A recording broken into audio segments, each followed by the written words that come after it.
All right, Nick, let's talk about the Los Angeles Rams. I think the biggest question mark on the Rams right now is what are they doing at the quarterback position? Is Matthew Stafford going to be the guy? Heard different things here and there, but now there's a report out there that I think brings a lot of light to the situation. I think it's showing it's progressing, and I think it's a really smart move by the Rams. We'll get to that in just a second, but before we do, I'm Andrew, and this is Saturday Morning Inspection.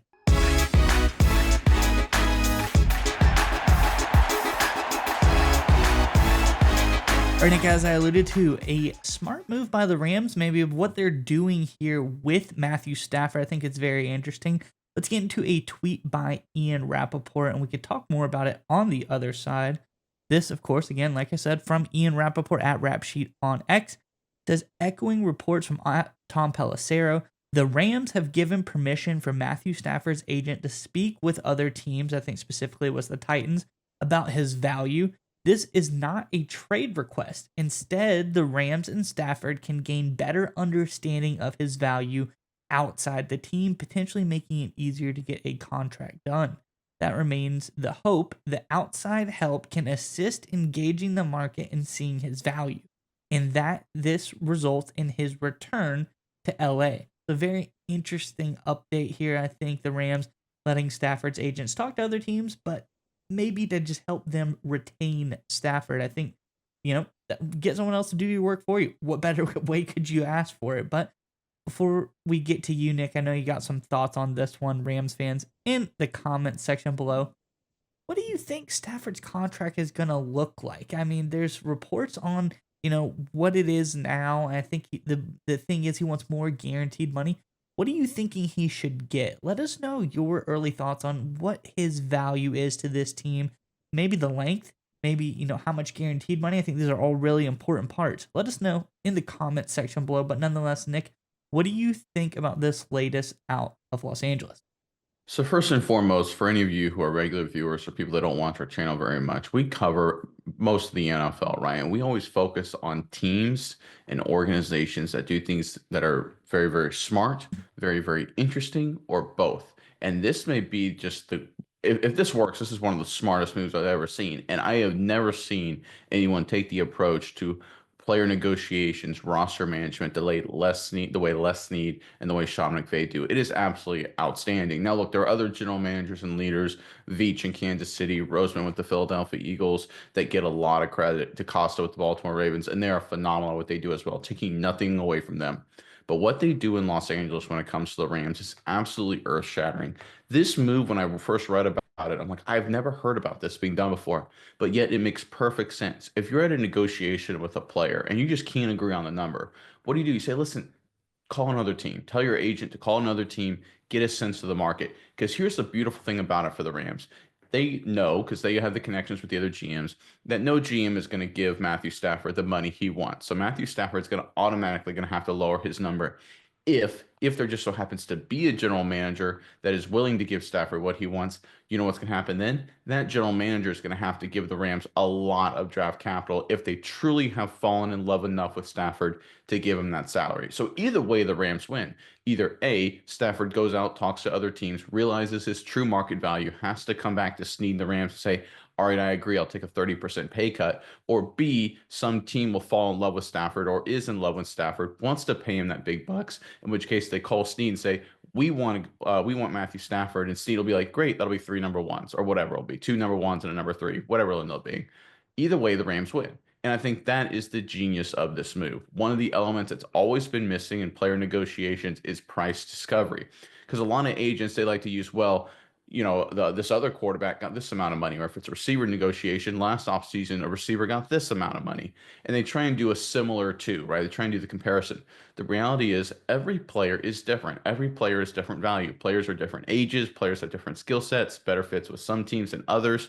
For example, even great players, let's say CeeDee Lamb for the Dallas Cowboys and Justin Jefferson for the Minnesota Vikings, two great players, two all pros, two very different skill sets, two very different fits with their teams, two different values when it comes to their contracts. They may be close, but not exactly the same. The Rams with Matthew Stafford are trying to go through this negotiation, and they believe that if Stafford goes to the market and realizes his true value, not his perceived value, but his true value, he'll come back to them and take a pay cut. Again, this is an unheard of, unprecedented kind of move. I don't think I've ever seen this before by any team in the NFL, and I'm not surprised that the Rams did it. They are one of the more innovative, if not the most innovative franchise in football. They don't deserve the credit for things like this, but they just think outside the box. I love to see it, and I think it will work out. In fact, I pretty much guarantee it will work out extremely well for the Rams.